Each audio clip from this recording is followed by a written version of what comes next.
Profiteers.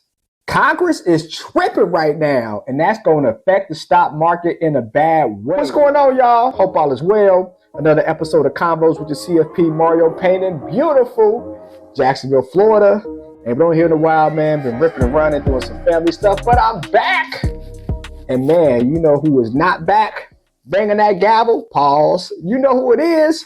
Speaker McCarthy. He's out of here. One person in the Republican Party said, you know what? I'm going to have a vote. And the Republicans voted the man out, and the stock market went down like crazy because of it. But as profiteers, it is an opportunity for us to make some profits, some painful profits, but some profits because of this. And we're going to go over that ETF today. Lego. We're going to D.C. right now, to the House floor for this vote, which is happening right now. The vote and the results of the vote. Both people were so like, what's going on right now? And as you can see on the right-hand side, the bank tied to all the banks, that thing started to go down, as you can see. The reason why, uncertainty. And when there's no Speaker of the House, I mean, y'all, we got 43 days until the government's going to shut down after they just passed the bill to extend it. And this going to help? Oh, man, the market is not going to do too good. I think right there on your screen, happening in real time. We're going to toss to Emily Wilkins, who has the results of this potentially historic moment. Emily. She all calm, like she outside, it's warm. We're kind of brisk in D.C. right now, but inside, fiasco. Well, Morgan, Speaker Kevin McCarthy has now officially been removed as Speaker of the House. Adios, amigos.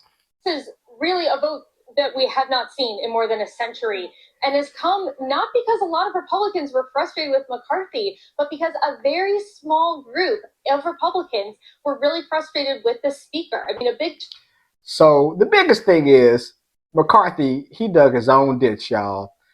In order for him to get the Speaker in the first place, you know, it took 12 days to have him as the Speaker. But he said, you know what? I will appease you guys. If one person goes to the floor and has a vote, then y'all can vote yay or nay on me being the Speaker. And one person, the person in Florida, Mr. Matt Gaetz, kind of looks like Biff from Back to the Future. He said, you know what? No mas. I want to vote today to kick McCarthy out, and bye-bye McCarthy. turning point was what we saw just this past weekend when McCarthy teamed up with Democrats to move that stopgap bill and funding the government. That was something that really pushed a lot of members over the edge. Who gets upset about not shutting down the government? Anyways. So right now, it's a huge question of what actually comes next, because it's not clear who, if anyone, can get the amount of support needed to become the next Speaker of the House. I talked with a couple. Who would want that job? Fundraise. Democrats hate you. Republicans hate you. President, we'll know what the president's doing right now. He don't know what he's doing right now. And if Trump gets elected, you might get fired the first day. Who wants that job? Members today who said that they're still planning on supporting Kevin McCarthy as they go into potential votes for Speaker. But at the same point, members have floated other names. Congressman Matt Gaetz told us Steve Scalise last night as a potential name, but Scalise just voted in support of McCarthy on the He don't want that job. Who wants that job? floor. So I think a lot of questions about what happens next, but at this point, the House has to halt most of its legislative work. So all of those spending bills they were working on, all of the things to reauthorize the FAA, farm bills, agriculture, that was a huge bill that they're working on. All of that is going to... Look at the Dow, y'all. The Dow from 930 trending up. After this comes out, going down. The market not so good today. Grind to a halt as Congress, or the House in particular, tries to figure out who the next leader will be, if it will be McCarthy again. Just a lot of unknowns here and a lot of really unprecedented territory today. Yeah, along those lines, and you just mentioned some, I guess, possible names that some lawmakers have floated here. But if you have somebody who steps in as an interim speaker on an interim speaker basis, how long can they hold that post? And who would want to be interim speaker? Like, it makes no sense. In the words of young boy, never broke again. It makes no sense. It makes no sense. Is there a certain time frame here in terms of when these decisions need to be made, or could it be infinite? Well, we're learning right now that Patrick McHenry, he's an ally of Kevin McCarthy. He's currently the chair of the Financial Services Committee. You might know him as the guy who tends to wear a bow tie. He will be the interim speaker. But how long it lasts is really a big question. I mean, we saw back in January, it took about a week for them to figure out who the speaker would be. Now, of course, there's a lot more baggage. There's a lot more angst. And it's not clear how long these types of votes could take. Now, profiteers, I don't know the saying. What is it? To cut off your face, to spite your teeth. Whatever that saying is, that's what's going on. It makes no sense. But my profiteers, it is a way that we can get ourselves in a situation as the market rebounds and as yields turn around from a long-term standpoint. We could get to the bag, my profiteers, because what's happening right now, right? Well, when uncertainty happens, then long-term bonds or long-term treasury bonds go lower, and that yield curve, people talk about inverted, right? So the longer term should be a higher interest rate, the shorter term should be lower. Right now it's changed where the shorter term is higher than the longer term. So as that widens, what happens to long-term debt? It gets down in value. And as profiteers, we want to buy low. And this, my friends, is something that we could probably look into. Well, my profiteers, here we go. The symbol TMF, right? 20-year treasury, but we're bold though. Now, I am a certified financial planner to my 900 clients across the world, but on YouTube, I'm just giving information, not telling you to invest, but from an informational standpoint, it's good to have.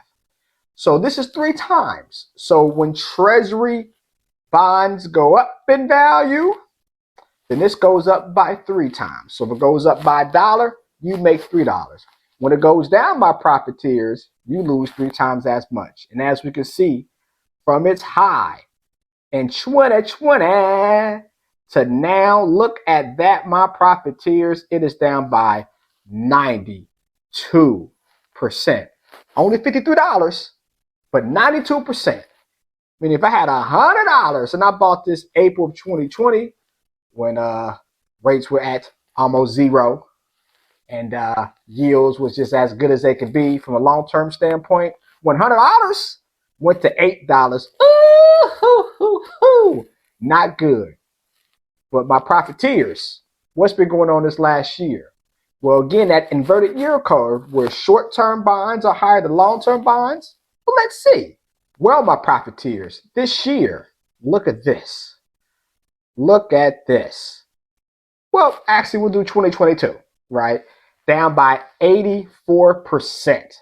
And profiteers in 2023, it was at $10, down by 60%. I'm able to buy this at a 60% discount compared to what it was January. An even bigger discount compared to where it was last January. So if it just gets back to where it was January 2022, my profiteers, we're getting to the bag. Right now, my profiteers, it's at $4.30 a share. Oh, get back to where it was in January. Because we know eventually inflation is going to scale down. When is it going to be? We don't know. It might be a year. Most people say about 2.5 years. So you're telling me in 2.5 years when things get back to where they were, 2, 3%, not 0%. If that's the case, that is the bag of all bags. But if it just gets back to 2.5% like average. So from 5 to 2, we're looking at a 535% return on our money. What does that look like, profiteers? Well, my profiteers, let's just say it takes 3 years, right? 3 years, and we got $1,000.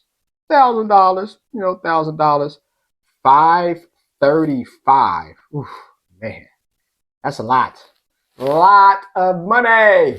So let's say that's 170% a year. Now again, profiteers, 170%. Hypothetically speaking, now 1,000, 19,000. Yeah, well, yeah, still a lot of money. 10,000. Now we're talking. 10,000 turns into 196,000. Takes 3 years. 100,000. I'm not saying doing this now, profiteers. I'm just doing this for illustration standpoint, right? 100,000 is almost $2 million because we're buying very, very, very low. If it takes 5 years, well, in 5 years we go from 100,000 to 1.9 million. Pretty good. On the flip side, profiteers, inflation might continue to be a bad gnat. Y'all know, like gnats and mosquitoes, y'all just smacking yourself, you know what I'm saying? Crazy. We was in the Bahamas. Oh man, and we just had a great idea to go canoeing to see the sunset. And man, we were not happy. We were swatting that gnat. It was like a swarm of gnats everywhere. Horrible idea. Looking back at it, pretty fun. But when we was in there, horrible idea. But it's like gnats when it comes to inflation, because it might not go down. And if not, then we're an investment that continues to go down. And that's painful and not even a profit. So my profiteers, food for thought. As uncertainty is going on with Congress, as short-term yields is probably going to go up, long-term yields, not so much, is going to continue to be bad. The market's probably going to be bad for the next week or so, meaning we can buy this at a lower price. Or you could say, you know what, things are going to get worse and not better. There's other things that's tied on the flip side that'll make you money. Your thought process. But what I say is, research is the key. Look at investments like this to make some money when things are going good and bad. That's how those profits are painful, but they're profits. But comment below, we ride with Speaker McCarthy. Is Matt Gaetz tripping? Is he on to something? And from a yield perspective, is inflation ever going to go away? I don't know. Anyways, y'all, let's make some paper profits together, y'all. Peace.